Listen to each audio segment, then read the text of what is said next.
Welcome. Well, it looks like we heard from the man himself. Pasquale has announced that EDC is still, at least at this point, still happening in May. And yeah, it's pretty crazy. It's unexpected. I didn't expect it.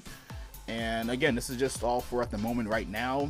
Obviously, things still could be pushed back. I think the fallback date is going to be for October, as it was last year. It got pushed back from May to October. And then we all obviously know how that story ended. Didn't happen. So yeah, looks like the plans for EDC 2021 are still in effect for May. And he announced it via his Twitter and Instagram and his social medias, basically explaining the guidelines and exactly how things are going to be moving on and push forward with the event and how it's going to go down. EDC update. First, thank you for being so understanding and patient as we work through this. I know this process has not been ideal for many, but we've been doing everything we can to make the show happen during these challenging and ever-changing times. And also in other threads, and I think it was on his Instagram, he basically kind of went into further detail about how him and Insomniac is working with the state of Nevada just to implement, safety regulations and proceeding how, things are going to be set up differently. If anyone's been following, they have been doing park and rave events, where it's basically just like you're going to a rave, but it's just like a drive-through or a drive-in, like how they did with drive-in movies and stuff like that. So that's been cool. That's been going down for a little bit now, 2 or 3 months, something about that. And again, yeah, those have been successful. So I would imagine that they're probably going to be setting up pods and just making, I guess, certain stages bigger and more spaced out, more socially distanced and stuff like that. I can only imagine.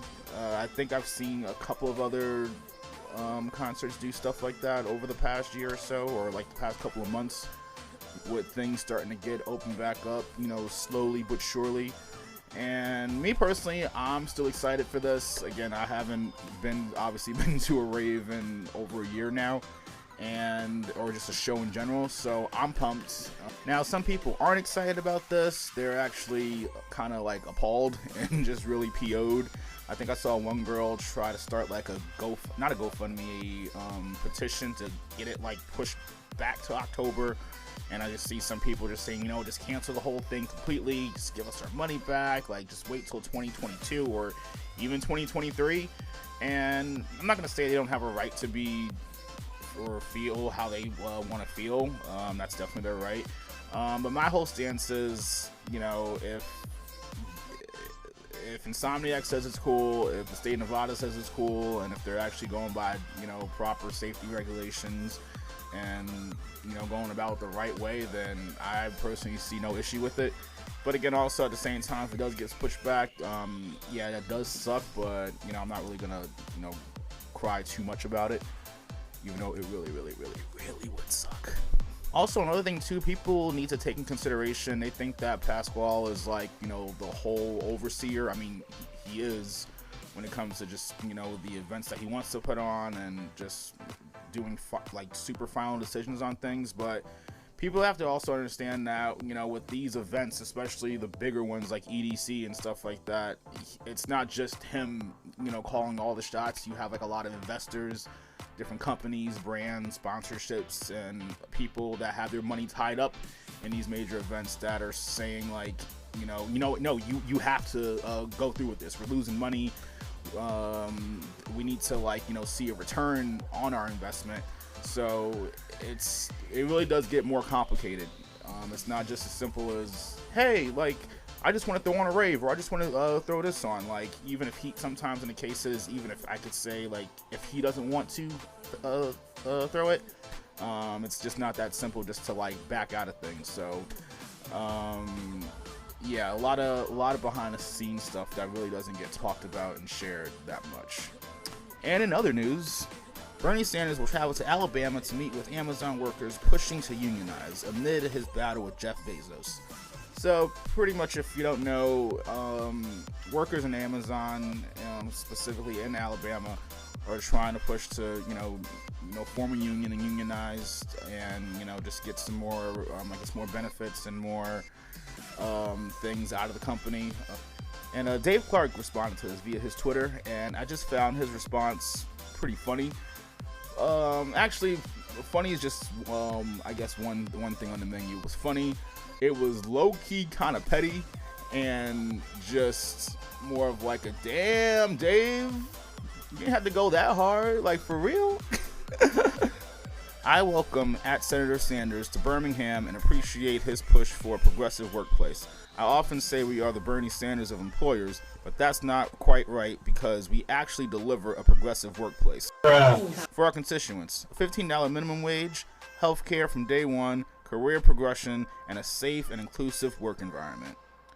So if you want to hear about $15 an hour in healthcare, Senator Sanders will be speaking downtown. But if you would like to make at least $15 an hour and have good healthcare, Amazon is hiring. Damn! Like, the pettiness and just the undertones of that was just so crazy.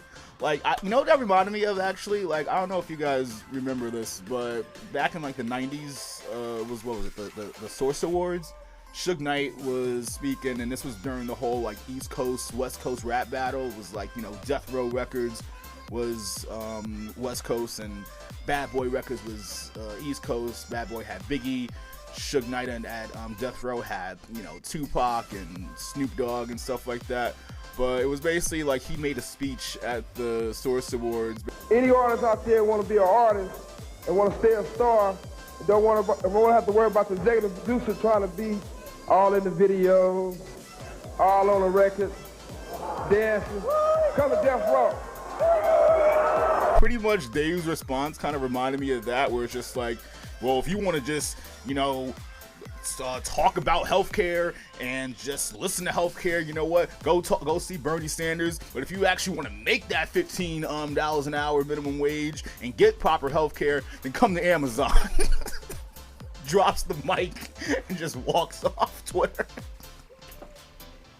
And also, Nike is suing Mischief, a small Brooklyn-based company, over its sale of 666 pairs of alternated Nike Air Max 97s as Satan shoes, in collaboration with the rapper Lil Nas X.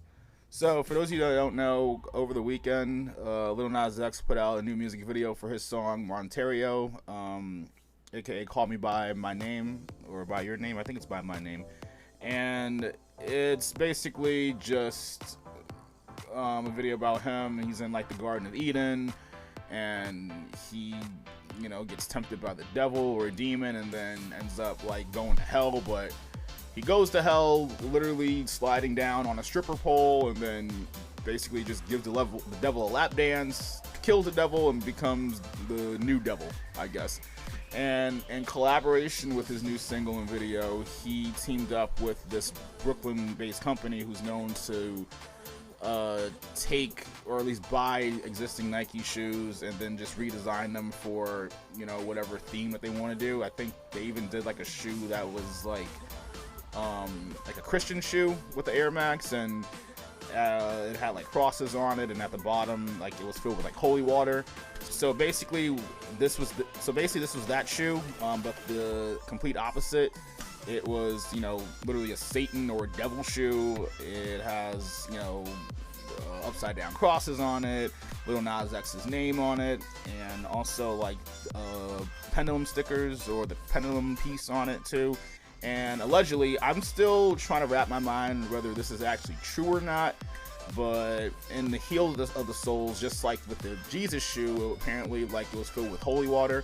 Apparently within the heels of the sole of this shoe, it's filled with liquid that contains 1 ounce of human blood. Now, do I believe that there is liquid in it? Yeah, of course. But as far as like the whole blood thing, I don't know. Maybe it could just be red food coloring for all I know. But everyone's just been like, between the video and the shoe, is like super outraged about this, and like, oh my god, like, how could this happen? How could this be allowed? Like, yada yada yada. And I'm just sitting here thinking like, yeah, bro, this is nothing new. Like, for real, Marilyn Manson was doing like this like 20 years ago. Also, you got your figures like, you know, just Madonna and got like a bunch of like metalcore bands that, you know, dabble with like, you know, dark arts and, you know, some even like satanic or devil imagery and stuff like that. It's nothing new. Stuff like this, especially extreme stuff like this, it's all done for shock value. Like, you have to understand, we live in the age of the clout chaser, and the clout chaser is going to gain his or her clout by striking up controversy and doing things that just goes against, I guess some would say, maybe normal societal values and things that you don't really see every day, and just, you know, promoting and attaching taboo stuff like to their brand. So again, like the whole outrage with everyone, I just kind of find it funny, because like, if anyone who knows, like, Lil Nas X is a troll. He's always been a troll. Even before he got famous, he was known for, you know, his like stan accounts and trolling different celebrities online and stuff like that. So again, like this, I wouldn't really expect anything less from him. And is it still kind of shocking? Like, yeah, you could say that, but as far as like this being something new, like, no, I've seen it before, been there, done that.